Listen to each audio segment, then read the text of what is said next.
Salut tout le monde, je suis Carlos et il y a une histoire très inspirante pour toi. Je viens d'une famille très pauvre, mais je n'en ai pas honte. Et j'ai trouvé une manière de beaucoup aider mes proches et d'améliorer leur vie. Mon père a émigré aux États-Unis illégalement quand il n'avait que 3 ans. Dans notre pays, il était impossible de trouver un emploi, donc tout le monde mourait de faim. Ma mère était enceinte de mon petit frère et notre seul espoir reposait sur l'argent que mon père nous envoyait. Pendant ce temps, il essayait de légaliser sa situation pour qu'on puisse le rejoindre et commencer une vraie vie. Quand on est arrivé là, la vie s'est bien améliorée et on était sûr qu'on aurait quelque chose à manger tous les jours. Notre nouvelle vie semblait presque luxueuse et j'étais fier de mon père pour ce qu'il avait accompli pour nous grâce à toutes ces années de dur labeur et de douleur. Quand je suis allé dans une nouvelle école aux États-Unis, j'ai remarqué qu'il y avait toujours une différence entre le niveau d'aisance de ma famille et celui des autres enfants. Je portais les vieux vêtements qu'on m'avait donnés alors que tout le monde en avait des neufs. Tout le monde avait aussi un téléphone alors que le seul qu'il y avait était dans mes rêves. Je me souviens de ce moment où une prof a demandé à quelqu'un ce qu'il voulait faire plus tard. Tout le monde a dit docteur ou avocat, alors que j'ai dit que je voulais être concierge.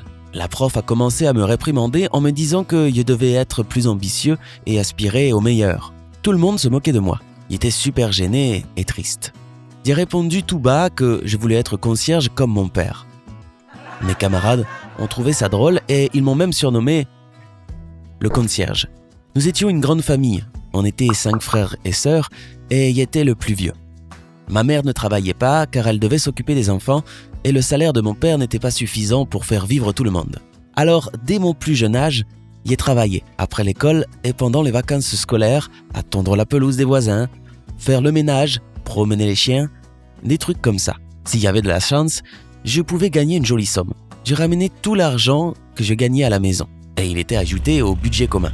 Je voyais mes camarades d'école partir en vacances d'été avec leurs parents pendant que je faisais des petits boulots du matin au soir, mais je n'étais pas du tout envieux. J'étais heureux et fier d'avoir eu l'opportunité de contribuer au budget et je comprenais que mes revenus facilitaient grandement la vie de ma famille.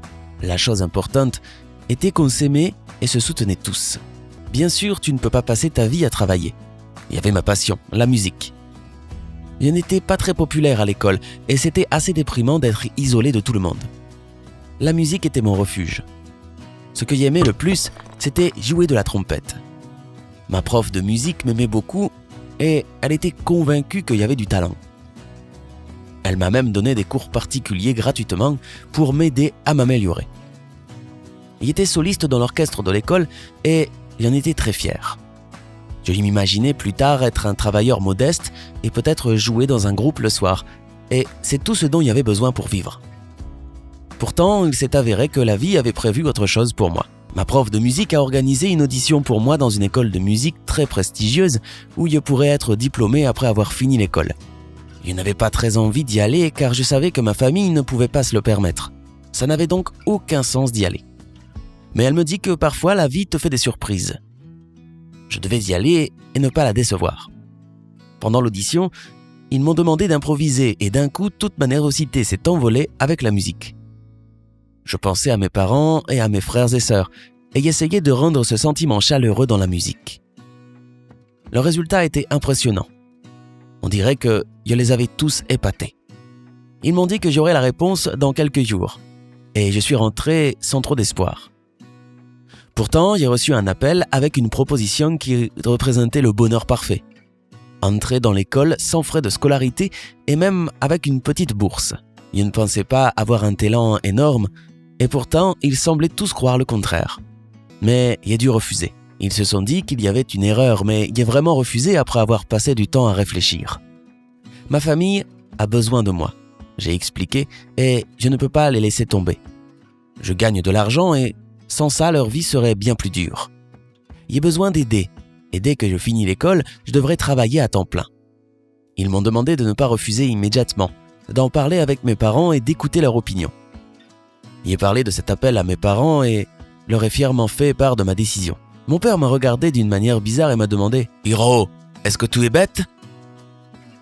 C'est la chance de ta vie. Voir mes enfants se casser le dos pour un salaire minime n'est pas ce pourquoi je me suis battu toutes ces années. Je ne m'attendais pas à ça et j'étais si surpris que j'ai dit « Mais Je ne vais pas pouvoir vous aider, je ne vais pas pouvoir travailler.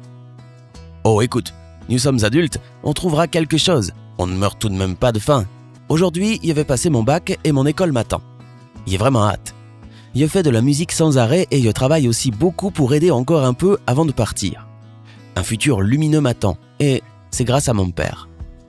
En plus de m'avoir donné cette opportunité grâce à son travail, il m'a appris que je devais toujours fixer mes priorités et peser le pour et le contre et qu'il ne fallait jamais gâcher un talent lorsqu'on en a un.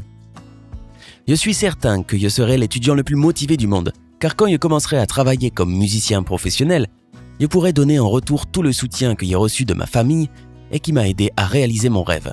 J'espère que tu as trouvé mon histoire inspirante et si c'est le cas, aime la vidéo et partage-la avec tout le monde. Si tu as eu des problèmes similaires, dis-moi tout dans les commentaires.